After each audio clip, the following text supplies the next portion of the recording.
Hello students, O2 IAS academy के channel पे आपका बहुत बहुत स्वागत है। जैसा कि आप जानते हैं कि हिमाचल प्रदेश का जो बजट है 2023-24 के लिए वो नए सीएम साहब ने पेश कर दिया।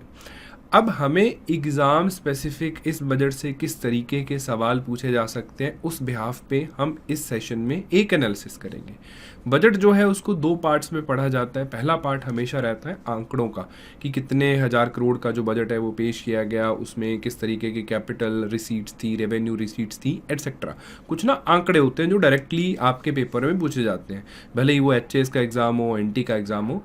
तो हम लोग इस सेशन में आंकड़ों की बात करेंगे। अगला जो सेशन रहेगा, कृतिका मैम उस सेशन में आपके साथ जो नई घोषणाएं हुई हैं, स्कीम्स हुई हैं, उनकी बात करेंगे। तो हमेशा बजट को दो पहलुओं से पढ़ा जाता है।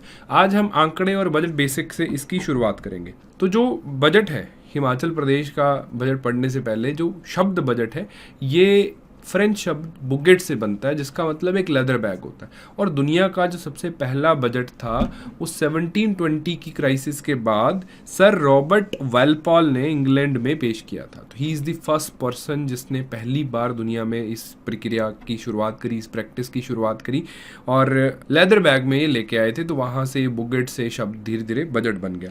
अगर मैं भारत की बात करूँ, भारत में पहला बजट इंडिया का जो फर्स्ट इंडियन ब्रिटिश इंडिया के दौरान जेम्स विल्सन थे। 1869 में फरवरी 18 को उन्होंने देश का पहला बजट पेश किया था, जब हम ब्रिटिश इंडिया का पार्ट थे। ठीक है, these are the like facts जो आपको पता होने चाहिए। अब अगर मैं इंडियन कॉन्स्टिट्यूशन की बात करूं तो बजट शब्द कॉन्स्टिट्यूशन में कहीं भी गिवन नहीं है। As per article 202 of Indian constitution, हर एक स्टेट की सरकार की ये जिम्मेवारी है कि वो हर साल, हर फाइनेंशियल ईयर के स्टार्टिंग में अपनी विधानसभा के सामने अगले साल, आने वाले साल के एस्टिमेटेड रिसीट्स और एक्सपेंडिचर्स का ब्यौरा रखेंगे। जनरली स्टेट के ना तीन खाते होते हैं, हर एक सरकार के तीन अकाउंट्स होते हैं। The first is the consolidated fund of the state, फिर वो कॉन्टीजेंसी फंड, और तीसरा है पब्लिक अकाउंट फंड्स। उनके लिए भी आर्टिकल 266 और 267 में प्रावधान है। यूनियन का भी ऐसा ही होता है। तो स्टेट की सरकार ने अगर इस खाते से कुछ पैसा निकालना है तो उसे विधानसभा की परमिशन की आवश्यकता होती है। बजट में वो खर्चे दिखा के इसी से पैसा निकालने की बात करते हैं। तो एस्टिमेटेड बताया जाता है कि नेक्स्ट ईयर कितना पैसा तो हम लोग कमाई करेंगे, कितना पैसा हम लोग एक्सपेंडिचर करेंगे। अगर कमाई और एक्सपेंडिचर में कोई फ़र्क है तो वो उधारी कहाँ से ली जाएगी, उसकी भरपाई कैसे होगी, वो एक सारा सिलसिला इसमें बताया जाता है। अगर मैं इस साल के बजट की बात करता हूँ तो टोटल एक्सपेंडिचर जिसकी हमने बात करी है, तो 53,412 करोड़ रुपए का मोटा मोटा एक्सपेंडिचर करने की बात सुक्खू सरकार कर रही है। और रिसीट्स, वहीं रिसीट्स की बात करें तो वो लगभग 55,236 करोड़ रुपए की रिसीविंग्स होंगी, और उसमें से 53,412 करोड़ रुपए का खर्चा कर डालेंगे। ये इस बजट की एक आउटलाइनिंग है।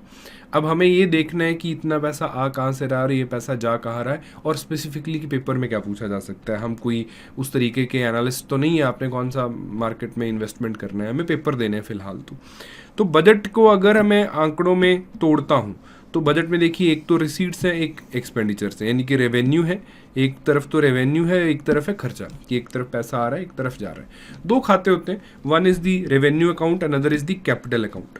रेवेन्यू अकाउंट जो डे टू डे का पैसा आ जा रहा है, और डे टू डे का एक्सपेंडिचर हो रहा है। कैपिटल अकाउंट है इसकी, जिसमें मोटी इन्वेस्टमेंट्स, या तो बड़े लोन सरकार दे रही है, ग्रांट्स, बड़ी कैपिटल क्रिएशन के लिए कोई ग्रांट दी जा रही है या ग्रांट कोई ली जा रही है।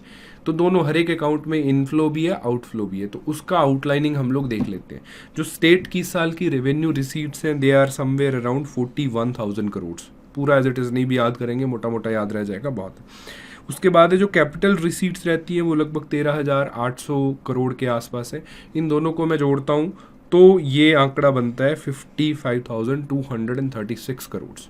ये है इस साल का बजट, ये कि इतना पैसा हम लोग कमाएंगे। और इसको खर्चा कहाँ करेंगे, तो खर्चे को अगर हम देखते हैं तो नॉर्मली 42,000 करोड़ रुपया, 42,704 करोड़ रुपए वो डे टू डे रेवेन्यू के एक्सपेंडिचर में जा रहा है, और 10,708 करोड़ रुपया जो है वो कैपिटल एक्सपेंडिचर में जा रहा है। और एक बात ध्यान देने लायक है, यहाँ पे जो डेट की रीपेमेंट है, पुराने जो लोन है स्टेट पे, वो डेट रीपेमेंट्स भी करते, हर बजट में सरकार थोड़ी बहुत जो डेट रीपेमेंट है वो करती है। थोड़ा बहुत नया डेट लिया जाता है, पुराना चुकाया जाता है, ब्याज चुकाया जाता है, वो सारा का सारा इसी में ही दिखता है, यहाँ पे अलग नहीं दिखाया जाता। तो 53,412 करोड़ रुपया जो है वो इस साल एक्सपेंडिचर करने की बात इन्होंने रखी है। कुछ तो पिछले जो इनकी बैलेंस शीट है उसमें ऑलरेडी 800-900 करोड़ रुपया माइनस में है, बाकी जो शेष बैलेंस में 1000 करोड़ बचेगा वो मीन वाइल सेटअप हो जाएगा। जब रिवाइज्ड एस्टिमेट्स आते हैं तो वहाँ पे इनको रीएडजस्ट करती है। ये आंकड़े एज इट इज़ हमेशा नहीं रहेंगे, ये एस्टिमेट्स हैं। जब रिवाइज्ड एक्चुअल में होएगा तो एक्चुअल आंकड़े अगले साल देखने को हमें मिलेंगे, जैसे पिछले साल के बजट के अब आ रहे हैं। तो उन एस्टिमेट्स के अकॉर्डिंगली हम लोग देख लेते हैं। वहीं अगर इनको भी तोड़ मरोड़ करके आगे ब्रेक डाउन करके देखा जाए तो उस 41,000 करोड़ रुपए में से भी जो रेवेन्यू की रिसीट्स है 24,800 करोड़ रुपए का टैक्स रेवेन्यू है। नॉन टैक्स रेवेन्यू जो वो 3447 करोड़ के आसपास का है। बाकी जो ग्रांट इन एड का कॉन्ट्रीब्यूशन है वो 13,000 करोड़ है। सिमिलरली कैपिटल की रिसीट्स हैं, कैपिटल अकाउंट में 12,545 करोड़ जो है वो बाकी रिसीट से आ रहा है, और 1,320 करोड़ पब्लिक अकाउंट जो स्टेट का है, जो पीएफ वगैरह होते हैं वहाँ से स्टेट बोरो कर रहा है।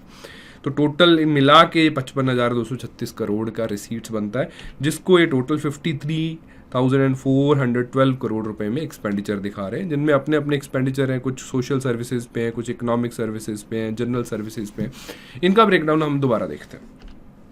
वहीं अगर घाटों की बात करी जाए, जहाँ से अक्सर क्वेश्चन पूछा जाता है कि स्टेट का फिस्कल डेफिसिट कितना है, रेवेन्यू डेफिसिट पे भी आ जाता है। रेवेन्यू अकाउंट में कितना पैसा आया और रेवेन्यू अकाउंट से कितना पैसा बाहर गया, उसका जो डिफरेंस है, क्योंकि कमाई कम है खर्चे ज़्यादा हैं तो वाकई घाटा होगा। वो इस साल का जो रेवेन्यू अकाउंट का घाटा है वो 4700 करोड़ है, लगभग 4704 करोड़ है ना। तो हालांकि रेवेन्यू डेफिसिट पे क्वेश्चन मैंने देखा नहीं है कभी, फिर भी अगर आए तो आप देख सकते हैं। दूसरा है फिस्कल डेफिसिट, जिस पे अक्सर सवाल आ जाता है। इस साल का स्टेट का जो राजस्व घाटा है, टोटल एक्सपेंडिचर माइनस टोटल जो इनकम है सरकार की, उसको अगर मैं माइनस करता हूँ, खर्चा ज़्यादा है कमाई कम है, तो कितने का डिफरेंस है जी? 9900 करोड़ का डिफरेंस है, विच इज़ स्टेट की जीडीपी का 4.61%। जनरली जो फिस्कल डेफिसिट है उसको हम as a percentage of GDP दिखाते हैं, तो स्टेट का 4.61% ऑफ जीडीपी इज इस साल के बजट का फिस्कल डेफिसिट।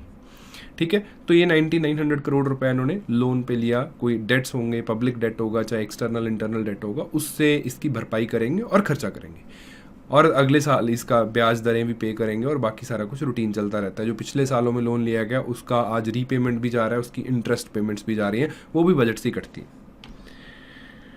ठीक है जी, तो अगर हम बात करें कि कितना पैसा कहाँ से आया, तो इस साल के बजट में जो अगर मैं 100 रुपये की बात कर लूँ या परसेंटेज वाइज बात कर लें, तो 24.14% जो रुपया है वो पब्लिक डेट है सारे का सारा। 25.16% ग्रांट इन एड्स मिलती हैं।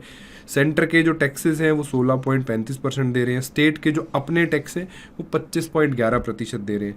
नॉन टैक्स रेवेन्यू जो है वो 6.65% है। डिपॉजिट्स एडवांसेस 2.5% है। लोन की रिकवरी बहुत ही कम है, 0.05 है।